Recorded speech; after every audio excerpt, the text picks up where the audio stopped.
Aqui no estúdio do Notícias da 7 está o criminalista Fernando José da Costa, professor de Direito da FAAP em São Paulo. A quem eu pergunto, o que significa essa decisão unânime do Tribunal de Justiça? Boa noite, Gamberini. Significa que o Poder Judiciário, em primeira instância, decretou a prisão preventiva do casal Nardoni. A defesa impetrou um habeas corpus perante a instância superior, o Tribunal de Justiça, que, em liminar, indeferiu o pedido, mantendo a prisão preventiva e hoje, decidindo o mérito desse habeas corpus, por votação unânime, ou seja, os 3 desembargadores mantiveram esta prisão preventiva, ou seja, entenderam que há risco à garantia da ordem pública, entenderam que há risco à instrução do processo. Com relação à instrução do processo, aí sim, o Tribunal de Justiça se manifestou sobre os acusados terem, na época dos fatos, modificado provas. Esse é um ponto importante. Por quê? Se os acusados modificam, alteram provas do crime, aí sim nós poderemos ter um motivo que traz um risco à conveniência da instrução. Ocorre que a autoridade policial aponta que essa modificação ocorreu antes do fato. Ou seja, se modificação ocorreu antes do fato, só pode ter sido praticada pelo autor do crime. E hoje nós não temos o autor do crime definido pela decisão. Agora, é estranho que essa decisão tenha sido televisionada. Não é comum que se abra para as televisões esse tipo de decisão nos tribunais. Gamberini, não é comum. Até porque existe a publicidade, o julgamento é público, a audiência é pública, o tribunal do júri, o caso é público, mas um caso de clamor social seria de melhor grado, de bom tom, que o Tribunal de Justiça não permitisse que a imprensa televisionasse aquele julgamento. Porque, como a gente viu na reportagem da Olívia, parece que os juízes julgaram, na verdade, a possibilidade do descrédito da justiça e mantiveram o casal na prisão para que eles não ficassem desacreditados. Pouco entraram no mérito do casal, das questões do casal. Gamberini, clamor público, a sociedade ser colocada em xeque, o Poder Judiciário, a Justiça ser colocada em xeque no momento em que revoga uma prisão preventiva, é hoje pacífico. Superior Tribunal de Justiça, Supremo Tribunal Federal decidem reiteradamente de que clamor público não justifica a prisão preventiva. É evidente que um juiz de primeiro grau, um juiz de segundo grau e o Tribunal de Justiça está aqui no juízo da culpa, ele julga com uma relativa comoção, com uma relativa pela proximidade com os fatos. Quanto maior o tribunal, quanto mais distante, mais técnico ele passa a ser. Ou seja, o Superior Tribunal de Justiça e o Supremo Tribunal Federal vão analisar mais tecnicamente o presente caso. Isso não significa que eles revogarão a prisão preventiva ou não, mas eles analisarão se há risco à aplicação da justiça, risco à garantia da ordem pública ou da instrução do processo. E não vão ficar com a faca no pescoço se absolverem? Não, se revogarem essa prisão preventiva por questões técnicas, se entenderem que não há requisitos da prisão preventiva, certamente revogarão essa prisão preventiva. E os advogados, o próximo passo agora seria qual? Recorrer ao STJ? Isso, agora a defesa pode impetrar um novo habeas corpus perante o Superior Tribunal de Justiça. Se diz equivocadamente que o Superior Tribunal de Justiça indeferiu o pedido da defesa, entendeu que eles deveriam permanecer presos. Não foi essa a decisão do STJ.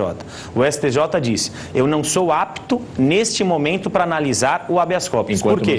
Porque o Tribunal de Justiça ainda não decidiu esse habeas corpus. Portanto, a defesa já se manifestou, impetrará um habeas corpus perante o STJ e aí sim nós teremos uma posição do STJ sobre o mérito dessa prisão preventiva. Obrigado, Fernando, pelas informações por enquanto. Aqui no Estúdio Notícias da 7 está o criminalista Fernando José da Costa, professor de Direito da FAAP, a quem eu pergunto, todo profissional erra? Jornalista erra, advogado erra. O médico, quando erra, comete um crime? Gamberini, o ponto importante é a questão do erro médico, em que consequências ele leva. Se porventura ele levou a uma lesão corporal, deve ser analisado se essa lesão corporal ocorreu por dolo. Aí ele responderia por lesão corporal dolosa. Muitas vezes o erro médico leva a uma lesão corporal e aí ele responde por um crime de lesão corporal culposa. Isso se ficar comprovado que o médico agiu com negligência.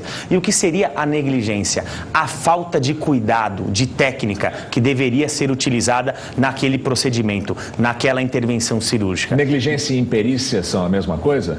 Não, a negligência é a falta de cuidado técnico. A imperícia é quando ele não tem o cuidado técnico. Inclusive, no homicídio culposo e na lesão corporal culposa, aquele que tem habilidade técnica e age por negligência responde por um aumento especial de pena quando não aplica a perícia devida. Ou seja, uma pessoa chega num pronto-socorro para ser atendida. O médico, ele tem a perícia, a capacidade técnica para tomar medidas emergenciais. E quando não as toma por negligência, tendo a capacidade para tomá-la, aí ele responde por aquela lesão causada por culpa e com agravante por não ter aplicado a perícia da qual ele é apto. Agora, o advogado do Dr. Ferruccio diz que há uma orquestração contra ele. Agora, isso é uma orquestra sinfônica? Tem 40 pacientes reclamando do médico?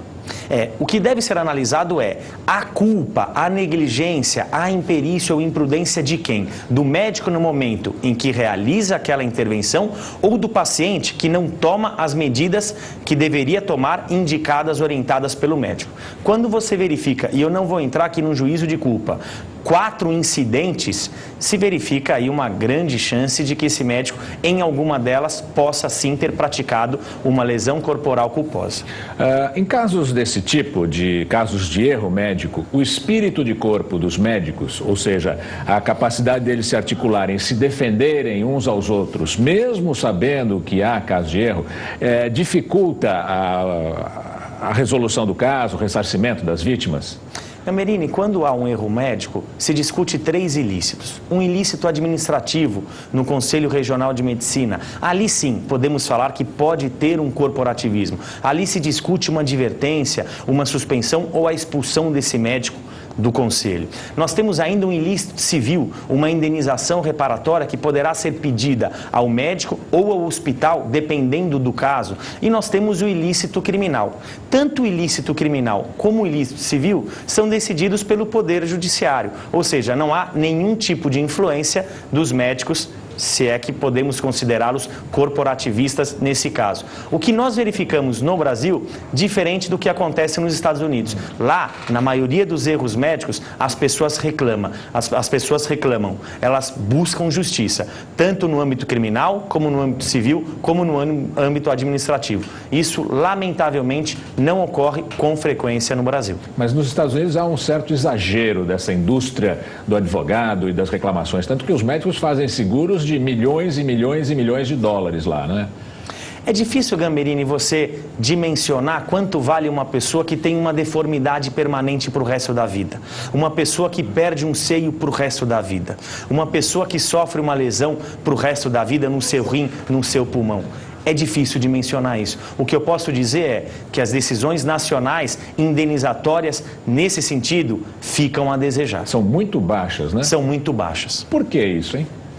É uma tendência ainda nos nossos tribunais. Eu acredito que há uma evolução, há uma tendência para que essas indenizações, principalmente pelo direito comparado, aumentem. Gamberini, quando o procedimento cirúrgico deve ser feito num joelho direito e ele é realizado num joelho esquerdo, sem dúvida nenhuma, há negligência. Há uma lesão corporal sofrida no joelho errado, no joelho direito, e há uma negligência. Uma negligência talvez do médico, uma negligência da sua equipe que orientou aquela intervenção no joelho equivocado. Ocorre que os crimes de lesão corporal culposa, como os crimes de lesão corporal dolosa de natureza leve, são crimes de ação penal pública condicionada. E o que significa isso? A ação penal pública é o Ministério Público quem denuncia, que é o órgão acusador, mas ela é condicionada. Condicionada a quê? A uma representação da vítima, ou seja, a vítima tem que autorizar o Estado a acusar. E esse prazo decadencial para que a vítima represente é de 6 meses da data do fato. Portanto, aqueles que sofreram esse tipo de lesão, muitas vezes não sabem desse período de decadencial, esse período que extingue a punibilidade, e não representam quando médico. Quando vão procurar um advogado, esse prazo já passou e essa pessoa não será responsabilizada, pelo menos criminalmente.